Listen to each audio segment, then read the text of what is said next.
بسم الله الرحمن الرحيم. الحمد لله نحمده ونستعينه ونستغفره ونؤمن به ونتوكل عليه ونشهد أن لا إله إلا الله وحده لا شريك له ونشهد أن سيدنا وحبيبنا وسندنا ومولانا محمد عبده ورسوله صلى الله تبارك وتعالى على خير خلقه وعلى آله وصحبه أجمعين. أما بعد. آپ صلی اللہ علیہ وسلم کی زندگی مبارک پر بات ہو رہی ہے اور ہم نبوت کے 10ویں سال تک پہنچ گئے ہیں، اور نبوت کے 10ویں سال کو مؤرخین اور محدثین نے اس سال کو جو نام دیا ہے وہ ہے عام الحزن، یعنی غم کا سال۔ اس سال کو غم کا سال کیوں کہا جاتا ہے؟ تو 2 واقعے گزر چکے ہیں کہ سب سے پہلے آپ صلی اللہ علیہ وسلم کے سب سے بڑے سہارے، سب سے پیارے چچا ابو طالب کا انتقال ہو گیا تھا، اور وہ بھی کفر کی حالت میں۔ اس بڑی مصیبت کے چند دن بعد، بعض کا کہنا ہے کہ 3 دن، بعض کا کہنا ہے کہ 5، 7، 10 دن، زیادہ سے زیادہ 10 دن بعد آپ صلی اللہ علیہ وسلم کے دوسرے سہارے اور آپ صلی اللہ علیہ وسلم کی زوجہ حضرت خدیجۃ الکبریٰ رضی اللہ عنہا کا انتقال ہو گیا۔ تو دونوں سہاروں کا بہت قریب زمانے میں ایک کے بعد ایک کا انتقال ہو گیا تھا، جس کے نتیجے میں آپ صلی اللہ علیہ وسلم کو بہت غم لاحق ہوا تھا،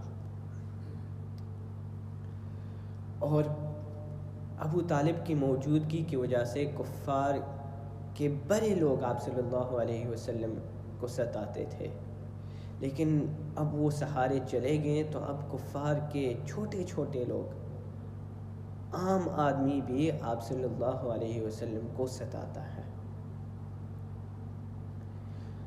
چنانچہ آپ صلی اللہ علیہ وسلم طائف کا سفر کا ارادہ کرتے ہیں کہ اب طائف کی طرف چلے اور شاید طائف کے لوگ اسلام قبول کریں اور اس کے ذریعے اور اس سے اسلام کچھ اور بڑھے۔ چنانچہ آپ صلی اللہ علیہ وسلم طائف کی طرف چلے، اور جب طائف پہنچے تو وہاں کے 3 سردار تھے، تو 3 سرداروں کو اسلام کی طرف بلایا تھا، لیکن ان لوگوں نے آپ صلی اللہ علیہ وسلم کو بہت سخت انداز سے جواب دیا، بہت بد اخلاقی سے وہ لوگ پیش آئے۔ ایک نے تو یہ جواب دیا کہ اللہ سبحانہ و تعالیٰ نے آپ ہی کو نبی بنا کر بھیجا ہے۔ دوسرے نے جواب دیا کہ آپ کے علاوہ اللہ سبحانہ و تعالیٰ کو کوئی اور نہیں ملا، صرف آپ ہی کو ملا نبی بنانے کے لیے۔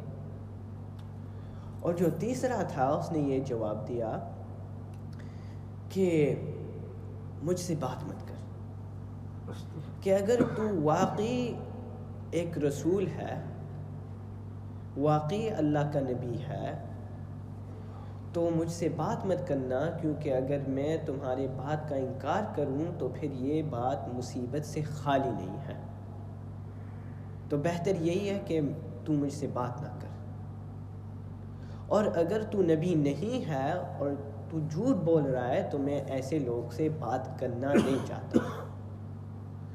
اور صرف اتنا ہی نہیں، ان تینوں نے تو بد اخلاقی سے اور بہت برا جواب دیا، لیکن انہوں نے صرف اتنا پر اور اس بات پر اکتفا نہیں کیا، بلکہ انہوں نے اپنے شہر کے بیوقوف نوجوانوں کو اس بات پر آمادہ کیا کہ جب آپ صلی اللہ علیہ وسلم رخصت ہو تو آپ صلی اللہ علیہ وسلم کو ستائے، آپ صلی اللہ علیہ وسلم کی مذاق اڑائے۔ آپ صلی اللہ علیہ وسلم مایوس ہو کر روانہ ہو رہے ہیں کہ یہ بیوقوف نوجوان آپ صلی اللہ علیہ وسلم کو پیچھے سے پتھر مار رہے، پتھر برسا رہے،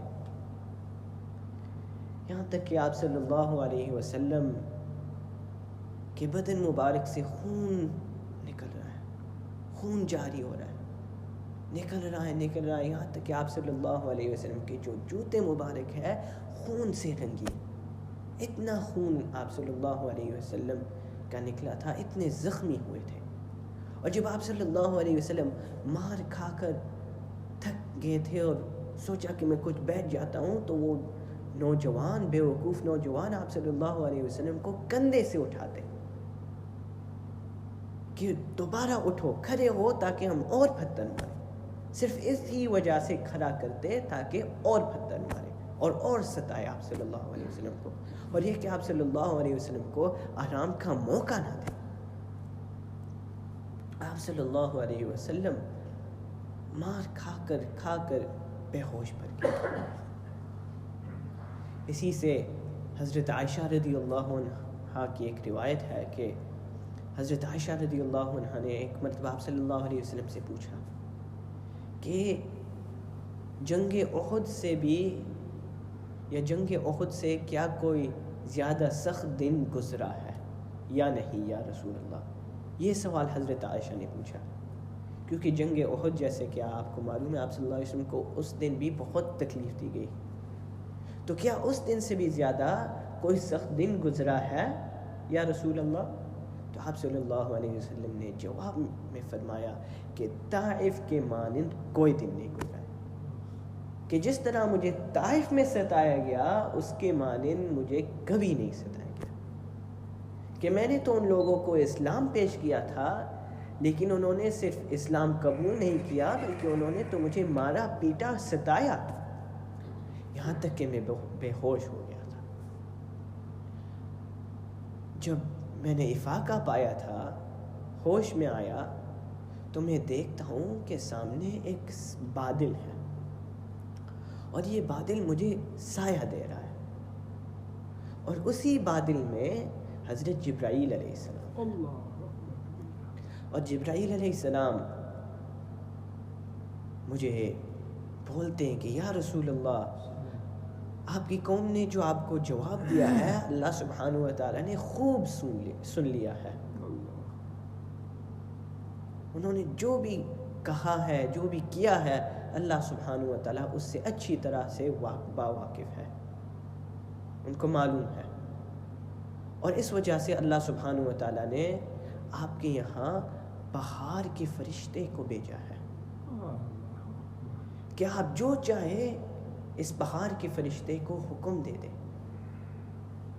اور پھر بہار کا فرشتہ میرے سامنے ظاہر ہوا، اس نے پہلے تو سلام کہا اور پھر اپنا تعارف کرایا کہ میں بہار کا فرشتہ ہوں، آپ جو بھی حکم دیں میں بجا دوں گا، آپ کہیں کہ ایسا کرو تو میں ایسا کر لوں گا، اگر آپ چاہیں اور اگر آپ یہ حکم دے کہ میں ان دونوں پہاڑوں کو ملا دوں تو میں اسی طرح کروں گا، آپ صرف حکم دے دیجئے کہ ان دونوں پہاڑوں کو ملا دو، اور جو بھی لوگ اس کے درمیان ہیں، یعنی یہ طائف والے جنہوں نے آپ کو بہت سختی سے آپ کو ایذا پہنچایا ہے، تو میرا کام ہے ان پہاڑوں کو ملانا، اور پھر وہ ہلاک ہو جائیں گے، کچل جائیں گے، آپ کا کام صرف ہے بتانا، حکم دینا۔ اگر میں اور آپ ہوتے تو ہم کیا جواب دیتے؟ آج تو کوئی ہمیں کچھ تھوڑا سے بول دیتا ہے تو پوری زندگی ہم گزارتے ہیں بدلہ لینے کے لیے، ہم دعوت دیتے ہیں کہ ہم محمد صلی اللہ علیہ وسلم کی امت سے ہیں، لیکن دیکھو کہ آپ صلی اللہ علیہ وسلم نے کس طرح سلوک کیا، آپ صلی اللہ علیہ وسلم نے کیا جواب دیا۔ آپ صلی اللہ علیہ وسلم کہ رحیم و کریم ذات نے جواب میں فرمایا کہ فرشتہ ایسا مت کرنا، اگرچہ ان لوگوں نے اسلام قبول نہیں کیا لیکن میں اللہ سبحانہ و تعالیٰ کے ذات سے امید رکھتا ہوں کہ اللہ سبحانہ و تعالیٰ ان کے نسل میں ایسے لوگ پیدا کرے گا جو صرف ایک اللہ کی عبادت کریں، میں ان سے بدلہ لے کر کیا کروں گا؟ میرا اس میں کیا فائدہ ہے؟ ہاں اگر تم ان کو باقی رہنے دو گے تو اس میں فائدہ ہوگا کہ ان میں سے کم از کم ایک آدمی تو اللہ کی عبادت کرے گا. لیکن میں اور آپ ہوتے تو ابھی پہاڑوں کو ملا دو. تو یہ تھے آپ صلی اللہ علیہ وسلم. آپ صلی اللہ علیہ وسلم کی ذات. آپ صلی اللہ علیہ وسلم کیسے حکم دیتے کہ پہاڑوں کو ملا دے، جبکہ آپ صلی اللہ علیہ وسلم انسان تو بہت دور کی بات ہے، جانوروں کو تکلیف دینا آپ سے نہیں دیکھا جاتا. ایک مرتبہ آپ صلی اللہ علیہ وسلم صحابہ کرام کے ساتھ سفر پر تھے اور آپ صلی اللہ علیہ وسلم اپنے کسی حاجت کے لیے گئے تھے کہ صحابہ کرام میں سے ایک صحابی تھے، وہ بولتے کہ ہم نے دیکھا کہ ایک پرندہ ایک کبوتر جیسا ہے، ماں ہے اور اس کے ساتھ اس کے 2 بچے ہیں. تو ہم نے ایسا کیا کہ ہم نے اس کبوتر سے، اس ماں سے اس کے 2 بچے لے لیے اور ہٹا لیے. اور وہ جو ماں کبوتر تھی وہ بہت پریشان ہو گئی تھی، ہوا میں اڑنے لگی، پروں کو مارنے لگی کہ بچے واپس دے دو. اسی دوران آپ صلی اللہ علیہ وسلم باہر نکلے اور دیکھا کہ یہ جو کبوتر ہے، جو چڑیا ہے، وہ بہت پریشان ہے. تو آپ صلی اللہ علیہ وسلم پوچھنے لگے کہ اس کو کیا ہو گیا، اس کو کون پریشان کر رہا ہے؟ تو آپ صلی اللہ علیہ وسلم کو معلوم ہوا کہ یہ پرندے اس کے بچے کو کسی نے لے لیا ہے. تو آپ صلی اللہ علیہ وسلم نے حکم دیا کہ فوراً واپس دے دو، کہ اس کو مت ستاؤ. تو آپ صلی اللہ علیہ وسلم انسانوں کو کیسے تکلیف دے سکتے تھے جبکہ جانور کو تکلیف نہیں دیتے؟ اور اسی وجہ سے اللہ سبحانہ و تعالیٰ قرآن کریم میں فرماتے ہیں وَمَا أَرْسَلْنَاكَ إِلَّا رَحْمَةً لِلْعَالَمِينَ، کہ محمد صلی اللہ علیہ وسلم ہم نے آپ کو نہیں بھیجا مگر تمام جہانوں کے لیے رحمت کے طور پر، کہ تمام جہانوں کے لیے رحمت کے طور پر ہم نے آپ کو بھیجا ہے. تو آپ صلی اللہ علیہ وسلم نے جواب دیا کہ ان دونوں پہاڑوں کو مت ملاؤ، بلکہ امید رکھتا ہوں کہ ان لوگوں میں سے، ان کی نسل میں سے ایسے لوگ پیدا ہوں گے جو اللہ سبحانہ و تعالیٰ کی عبادت کریں گے. پھر آپ صلی اللہ علیہ وسلم ہوش میں آئے، پھر کچھ ایک باغ کی طرف چلے اور ایک درخت کے سائے میں آئے کہ اللہ سبحانہ و تعالیٰ سے دعا مانگنے لگے. آپ صلی اللہ علیہ وسلم اسی حالت میں تھے، خون زدہ اور تھکے ہوئے اور تکلیف میں. لیکن شکایت کرنی ہے تو کس سے شکایت کرنی ہے؟ اللہ رب العزت سے. اللہم الیک اشکو ضعف قوتی وقلت حیلتی وحوانی علی الناس، اے اللہ میں تجھ سے شکایت کرتا ہوں میری کمزوری کی، کسی اور سے نہیں، آپ ہی سے، اور میری بے کسی کی. اور اللہ سبحانہ و تعالیٰ کے سامنے اپنے عاجزی کو ظاہر کیا. اور یا اللہ اگر تو مجھ سے ناراض نہیں ہے تو مجھے کسی چیز کی پرواہ نہیں ہے، اور میں پناہ مانگتا ہوں اس سے کہ تو مجھ سے ناراض ہو اور اس سے کہ تیرا غضب مجھ پر نازل ہو. آپ صلی اللہ علیہ وسلم اللہ سبحانہ و تعالیٰ سے دعا مانگ رہے ہیں. اور جس باغ میں تھے آپ صلی اللہ علیہ وسلم، یہ اصل میں عتبہ اور شیبہ ابن ربیعہ کا باغ تھا، اور یہ آپ صلی اللہ علیہ وسلم اور اسلام کے کٹر اور پکے دشمن تھے. لیکن جب ان دونوں نے آپ صلی اللہ علیہ وسلم کو اس حالت میں دیکھا کہ خون نکل رہا ہے اور اللہ سبحانہ و تعالیٰ کہ یہاں دعا مانگ رہے، تو ان لوگوں کا دل بھی کچھ نرم ہو گیا تھا. اندازہ لگا کہ دشمن آپ صلی اللہ علیہ وسلم کے لیے ترس کھا رہے، تو آپ صلی اللہ علیہ وسلم کی کیا حال ہوگی، کتنا برا حال ہوگا کہ دشمن بھی ترس کھا رہے. اور یہ وہ دشمن ہے جو آگے جا کر میدان جنگ میں آپ صلی اللہ علیہ وسلم کے ساتھ لڑتے ہیں. ترس کھا رہے آپ صلی اللہ علیہ وسلم کے لیے. آپ صلی اللہ علیہ وسلم کے لیے اپنے غلام کو بلایا کہ اس آدمی کو یہ کچھ انگور دے آؤ. عتبہ اور شیبہ نے آپ صلی اللہ علیہ وسلم کے پاس کچھ انگور بھیجے. تو وہ غلام آئے آپ صلی اللہ علیہ وسلم کے پاس کچھ انگور لے کر. تو آپ صلی اللہ علیہ وسلم کھانے سے پہلے، انگور کو کھانے سے پہلے بسم اللہ پڑھنے لگے.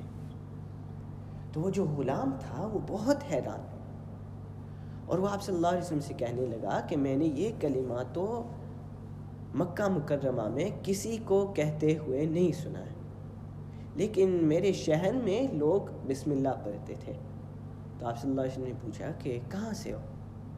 تو اس غلام نے کہا کہ میں اصل میں نینوے سے ہوں.